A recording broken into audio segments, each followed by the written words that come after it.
Hey, what's up, everybody? So I have a few different things I want to discuss in this video, but as you can see, my mic arm that usually holds my mic, it broke, and so that is why I'm currently holding my microphone, which sort of switching things up, sort of like it, honestly, a little, but I'll probably need to go and find some other kind of mic stand, but that's why that has changed. But I want to talk about the Packers and sort of how they, I think, stack up against other teams in the NFC.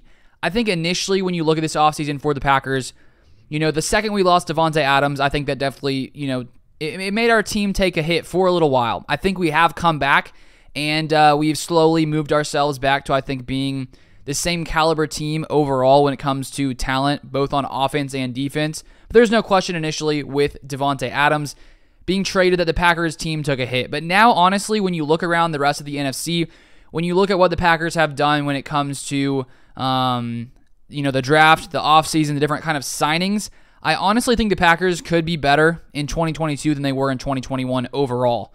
I think when we take a look first off at this defense, with Davante leaving, obviously it was sad as a Packers fan to have Davante leave, but I think we may be honestly better off in the next couple of years because of that, because of the money that we saved.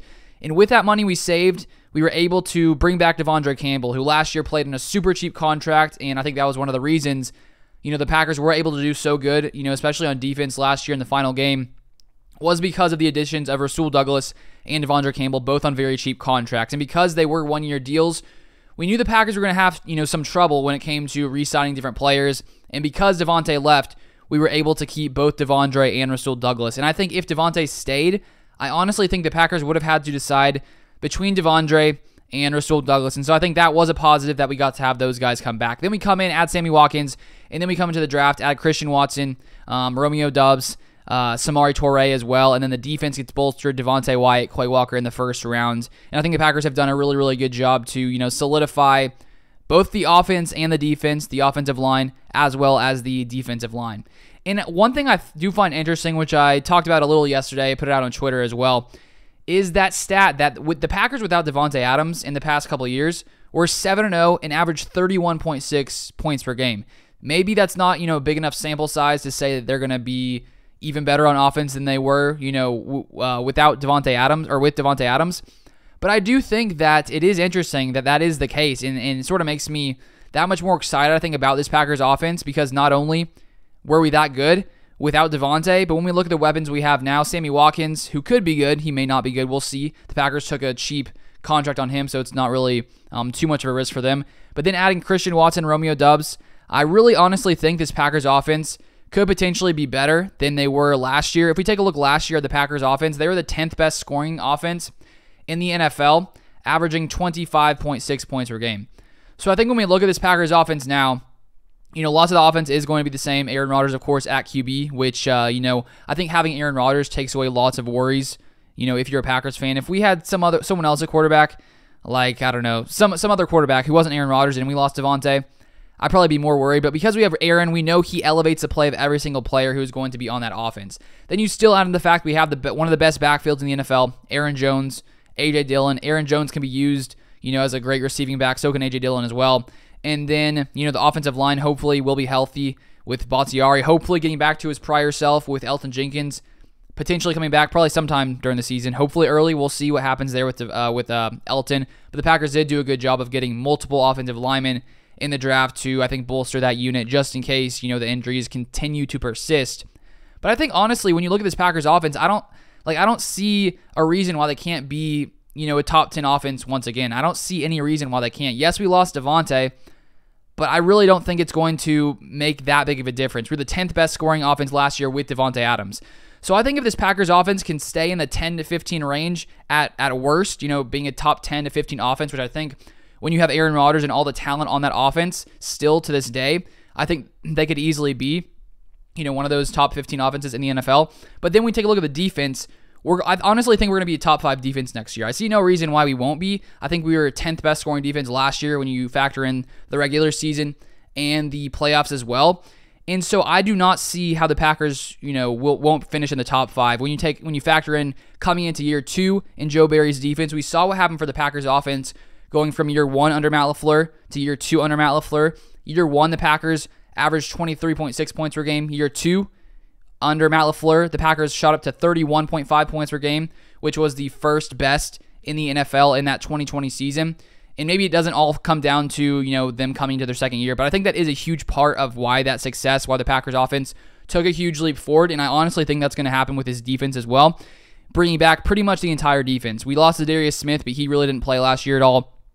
And we have Jair Alexander coming back healthy next year, where he, obviously wasn't playing a lot or pretty much missed most of the season last year. So we already have a very, very solid defense, and to add 2 stud athletes in the first round from Georgia, both in Quay Walker at linebacker and Devontae Wyatt at defensive tackle, I see no reason why this Packers defense, from all those different factors, doesn't become a top 5 defense in the NFL. So if this Packers defense is top 5, if they're shutting teams down a majority of the season, they're going to put this Packers team, this Packers offense in better field position. The offense isn't going to have to score as many points. So even if we do potentially take a step back without Devontae, which it's definitely possible, I don't think it's necessarily going to happen. It's definitely a potential outcome. Is this Packers offense taking a step back? It's possible. But even if they do, I think when you look at just how much better this defense has gotten, I really think that it could even out to where the Packers team could be just as good as we were last year. And so when we look at all the different teams in the NFC, I think when you look at the NFC North, I think this is still the Packers division. I don't think any team has taken any steps to, take over the reign of the NFC North from the Packers at this point. Maybe in the future, maybe when Aaron Rodgers eventually retires, another team will have a shot. The Lions did, I think, lots of good things in this past draft, getting Aiden Hutchinson, trading up for Jameson Williams. And one thing before I, go on, I think it's crazy that the Vikings, they traded back with the Lions. The Lions were able to get Jameson Williams. The Packers traded up with the Vikings, and the Packers got Christian Watson. So, maybe it was a good value for the Vikings, but the fact that they did that, anytime Christian Watson in the future burns the Vikings, it's going to be like, Vikings, you gave him to us. Anytime Jameson Williams burned the Vikings, it's going to be Vikings, you gave him to us. So I think that's sort of funny that the Vikings did that, where, maybe it was a smart trade, but still, to give 2 division rivals, the ability to come in and get potentially elite wide receivers, a little interesting if you ask me, but I still think the Packers coming in 2022 are going to run the NFC North.